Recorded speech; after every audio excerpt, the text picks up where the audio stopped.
I have a hard time with family sagas, and this wasn't my favorite. So let's talk about The Strange Eventful History by Claire Messud.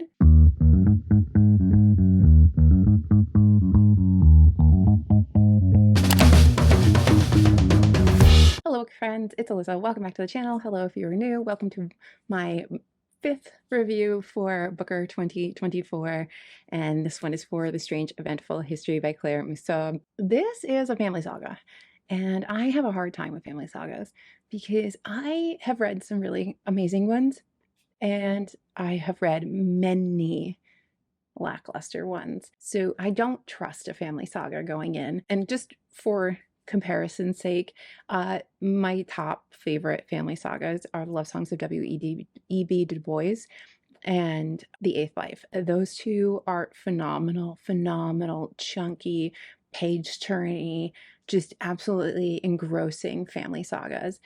This, it wasn't terrible, but it also felt, I guess lackluster, like I said, is the best phrase for it.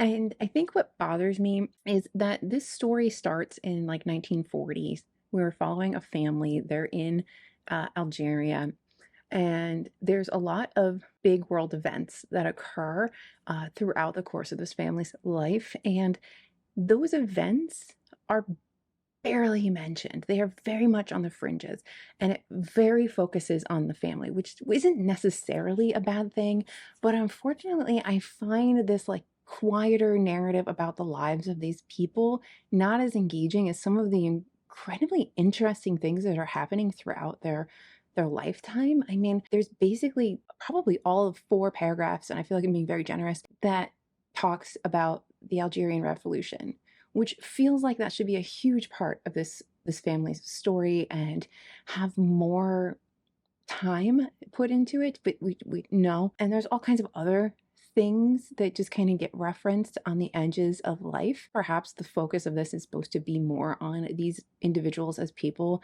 in this family, but we are all influenced by the things that happen around us, and we're all changed and molded by history, and it feels weird to not have that have more of a presence. It feels too much like the world is happening off the page, and on the page is just life of these people. And I don't know if that makes sense. I hope it does. If you've read this, let me know if that makes sense to you. It's not written poorly. Like, I really enjoyed pieces of it.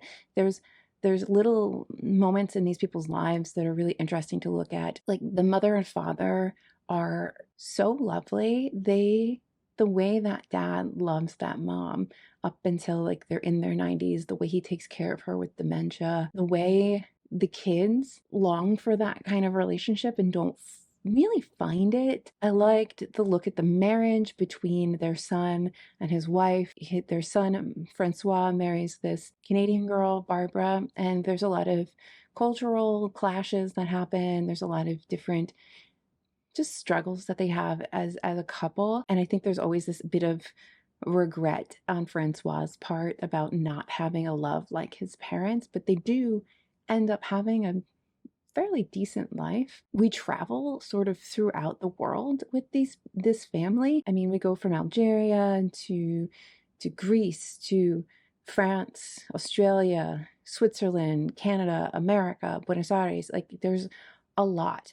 And I think this is probably why I wish there was more of the actual history taking up more of the page, because there's so many things happening historically and globally, and I think it's all important, and I wish I had more of it, and it feels a bit neglected in the narrative for me. I like The Eighth Life, that is so entrenched in history, but also in the minutia of this family's life through generations. Same with Love Songs with W.E.B. Du Bois. And I like that. I want to go into it. I don't care if it's a 900-page book. I want to go in and just be absolutely wrapped up in the times and the lives of this family and these people. And I feel like there was some context left out because we didn't center more of the history in the narrative. and I'm going to keep harping on it because it bothers me. There's definitely a takeaway of life is incredibly fleeting and short, and we're all going to die. And like hug your loved ones. Maybe don't smoke. That's a big one. Don't smoke. So there are some great moments in here. I'm not quite sure why it's on the Booker list. It feels not special enough in a lot of ways, but it's there. So I don't know. I love to know what anybody else thinks, because right now in my group of friends that are reading the Booker, I'm the only one who's read this so far. I think a couple of people have started it or maybe dipped their toes in and they're kind of like, it's boring. But what are your thoughts if you've read this? I'm not like upset about this book.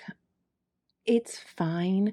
I may have picked it up on a whim without the Booker. Like somebody would have had to have been like, hey, why don't you try this book? I think you'd enjoy it, for me to pick it up. But I guess it's fine. I guess I don't know where that puts it on the list. This is the second review where I'm like, I don't know. Editing Alyssa is going to stick it on the list somewhere. You guys are going to see it. I can't wait for more people to read it so I can hear other people's thoughts on this. I didn't look up any reviews like I did with Stoneyard, because I just really wanted to know more about how people were receiving Stoneyard Devotional.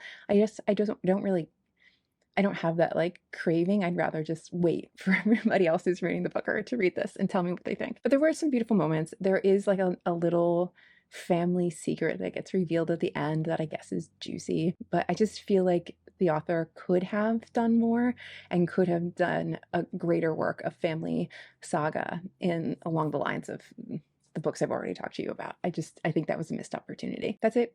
There's a playlist in the description. Like and subscribe. I'll see you in my next video. Bye.